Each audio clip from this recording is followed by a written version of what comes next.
నిన్న Janasena party legislature సమావేశంలో ఎక్కడైనా సరే మీరు చూడండి, రైతుల సమస్యల మీద గాని, గిట్టుబాటు ధరల మీద గాని, అదేవిధంగా యూరియా సమస్యల మీద గాని, స్టీల్ ప్లాంట్ ప్రైవేటీకరణ జరగదు, కేంద్ర ప్రభుత్వం ప్రకటించినటువంటి 34 విభాగాల్లో కూడా ప్రైవేటీకరణ నిలుపుదల చేస్తామని గాని, అదేవిధంగా ఫీజు రీయింబర్స్మెంట్ అమల్లో ఉన్నటువంటి లోపాల గురించి గాని, సూపర్ 6, సూపర్ 7 హామీల గురించి గాని, మహిళలు చిన్నారులు పై జరుగుతున్నటువంటి దాడుల గురించి గాని, గంజాయి డ్రగ్స్ లాంటి అంశాల గురించి గాని, అదేవిధంగా పెంచిన కరెంటు ఛార్జీల షాకు గురించి గాని, రాష్ట్రంలో ఎక్కడ పడితే అక్కడ ఏర్పాటు చేసినటువంటి మద్యం బెల్ట్ షాపుల మీద గాని, విచ్చలవిడిగా మట్టి మాఫియా, రేషన్ మాఫియా, ఇసుక మాఫియా, అదేవిధంగా అవినీతి మీద ఎక్కడన్నా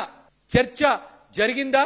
ఇట్లాంటి అంశాల మీద గాని, అదేవిధంగా పవన్ కళ్యాణ్ గారు ఎన్నికల ముందు కూడా పదే పదే అనేక సభల్లో సమావేశాల్లో చెప్పారు, ప్రతి నియోజకవర్గంలో 500 మంది యువతకి 10 లక్షల రూపాయల ఆర్థిక సాయం చేస్తామని చెప్పి. ఇట్లాంటి అంశాల్లో ఒక్క అంశం మీదైనా సరే జనసేన పార్టీ అధ్యక్షులు పవన్ కళ్యాణ్ గారి నేతృత్వంలో ఒక్క అంశం మీదైనా చర్చ జరిగిందా?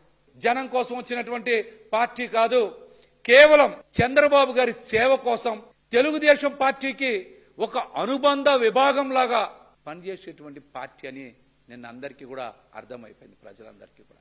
నిన్న చాలా మంది జనసేన పార్టీ ఎమ్మెల్యేలు కూడా పవన్ కళ్యాణ్ గారితో 1-to-1 మాట్లాడేటువంటి అవకాశం వచ్చింది, మాట్లాడదాం అని అనుకున్నారు.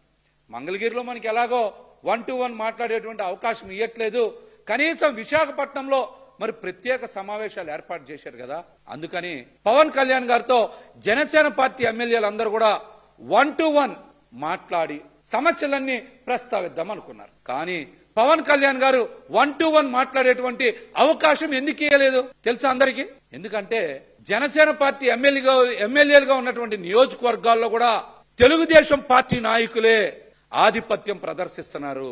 ఎన్నికలకు ముందంటే అన్ని అబద్ధాలు అవాస్తవాలు మాట్లాడారు, ఎన్నికల తర్వాత మీరు ప్రజలకు మంచి చేయాలి కదా, ఇంకా అబద్ధాలు అవాస్తవాలు బురద జల్లేటువంటి మాటలు ఎంతసేపు జగన్మోహన్ రెడ్డి గారి మీద, వైఎస్ఆర్సీపీ మీద బురద జల్లడం, విష ప్రచారం చేయడం మీదే మీ దృష్టి అంతా కేంద్రీకరిస్తా ఉన్నారు.